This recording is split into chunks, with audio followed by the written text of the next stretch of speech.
построение инфраструктурной площадки для 30 тысяч абонентов. Тимерлан, поделитесь вашим мнением на нашу тему. Жанна, благодарю вас за предоставленное слово. Приветствую всех гостей и участников форума. В первую очередь я хотел бы начать с объявления рынку о том, что мы как операторы имеем миссию и цель. И эта миссия и цель, она очень близка для создания нового цифрового опыта целой страны. И на базе этого, вот, если смотреть на стыке применения технологий и применения инфраструктуры, то немаловажным фактором является сперва создание этой инфраструктуры. Мы можем долго и нудно разговаривать о том, какой искусственный интеллект опасный или какой он безопасный, но этого ничего не взлетит, если нет соответствующей инфраструктуры. Это первое. Второе из очень важного – это необходимость развивать современную инфраструктуру как сетевую, так и облачную. И здесь вот операторы связи должны очень активно сотрудничать как с игроками текущего рынка, как с международными игроками, чтобы создавать симбиоз облачной инфраструктуры и сетевой, чтобы клиенту конечному давать максимально возможный инструмент, чтобы он использовал. Вадим вот привел пример, да, того, что OpenAI сейчас очень активно будет работать с проектом, но это все будет очень работать так себе, если не будет грамотной передачи данных, если не будет своевременной передачи данных. Вы можете долго и нудно говорить о том, какой хороший будет проект, но если вы получаете информацию с задержкой, но о каком искусственном интеллекте говорим? Здесь необходимо создавать грамотную инфраструктуру. И здесь вот мы как компания, вот просто, да, простой пример. В день мы строим по 50 километров волса. Для чего мы это делаем? Для того, чтобы рынку, стране дать новые возможности работы с этим инструментом.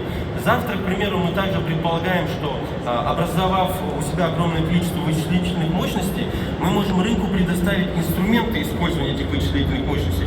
Да, мы не ставим на себе фокус разработки собственных продуктов, но мы ставим фокус партнерства с рынком, и в первую очередь с казахстанским. Мы социально ответственная компания и видим огромное количество стартапов, да, которые мы покупаем. То есть большая часть наших покупок, она связана с покупкой местных игроков. То есть мы не покупаем каких-то игроков в Узбекистане или где-то в дальнем, ближнем зарубежье. Мы покупаем местных игроков, которым мы хотим создать новую эко-среду, в которой они могут развиваться, в том числе наши финансовые институты.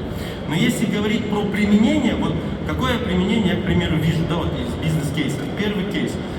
Когда есть у какой-нибудь стартап-команды инструмент получения инфраструктуры, на который уже накручены облачные решения, которые применяют искусственный интеллект. Вам уже меньше надо тратить ресурсы, вы, соответственно, более сфокусированы на цели своего проекта. И вы можете, используя наш инструмент, развиваться в других стезях, да, не тратя на это время. И вот, к примеру, кейс. В городе Алмата, в городе Астана очень сильно развитый сектор курьеров. Огромное количество ресурсов Яндекс, Глова, все остальные компании затрачивают на то, чтобы сделать пользовательский опыт лучше. Мы, имея нашу инфраструктуру, имея Big Data, имея свой датасет, можем предоставлять инструменты по компьютерному движению, где люди смогут определять более эффективное время и более правильный маршрут доставки этого. Соответственно, у таких игроков, как Яндекс, у таких игроков, как Volt, Глова, появляется возможность проектно улучшить себя. То есть они тоже проект, они тоже используют проектный менеджмент, они целыми днями точно так же, как и все мы, думают о том, как улучшить свой сервис. Но искусственный интеллект и правильная инфраструктура могут создать новый value в банальной просто доставке чего-то до дома. С учетом пробок, я уверен, каждый из вас каждый день ждет курьера часами, бывает там 1,5 часа. И здесь вот важно помочь рынку. Также вот есть такой уникальный кейс, что используя 5G, вы получаете новые возможности по скорости. Также использование 5G дает сегментирование.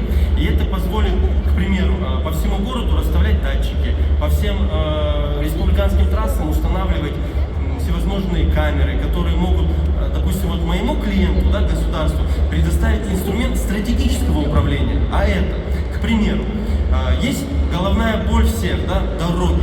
Мы все о них говорим, мы все пытаемся этот вопрос решить, но это сложно контролировать. Настолько у нас не хватит полицейских или надзорных органов, чтобы просто проконтролировать каждую отремонтированную или не отремонтированную дорогу. Но зачем это делать людям? Есть ведь искусственный интеллект. Государство ведет свои проекты на минимум 10 лет, на максимум 100 лет. И этот подход, он подразумевает огромное количество контроля, инструментов контроля. Человек все не проконтролирует. Вот большой пример, да, это проект Сергека. Он дал нереальный value для безопасности на дороге, но при этом там используются элементы искусственного интеллекта в части компьютерного, да, зрения, и он уже сейчас позволяет помогать в поиске украденных машин. То есть у него есть вот эти неограниченные возможности, которые упираются только, опять-таки, в инфраструктуру. И решив этот вопрос инфраструктуры, мы сможем выйти на новый уровень. Также вот ключевой момент. Есть такие проекты, я бы их сказал, сложно-инженерные. К примеру, строительство атомной электростанции. Вопрос очень серьезный, требующий открытости, как от государства, так и, соответственно, от подрядчиков. Но как верить каким-то иногда отчетам, которые, ты сам визуально не видел, сам не имеешь какого-то к ним представления или отношения. Но если будут использоваться технологии, которые работают прозрачно, которые работают объективно, то тогда появляется возможность инструмента контроля над этими технически сложными проектами, в которых нельзя ошибаться, категорически нельзя ошибаться. И примеров ошибок человечество уже видело.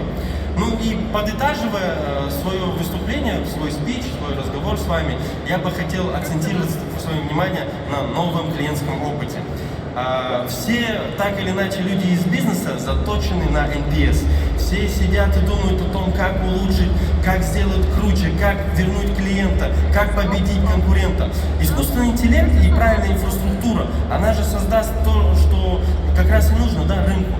Когда вы звоните, когда клиент пишет какую-то обратную связь, дает какой-то комментарий, сложно это все быстро собрать. А иногда клиенту нужен правильный ответ прямо здесь и сейчас. И что-то течет, что-то доставили не вовремя, нужен ответ сейчас. Нужно, чтобы дали эту обратную связь.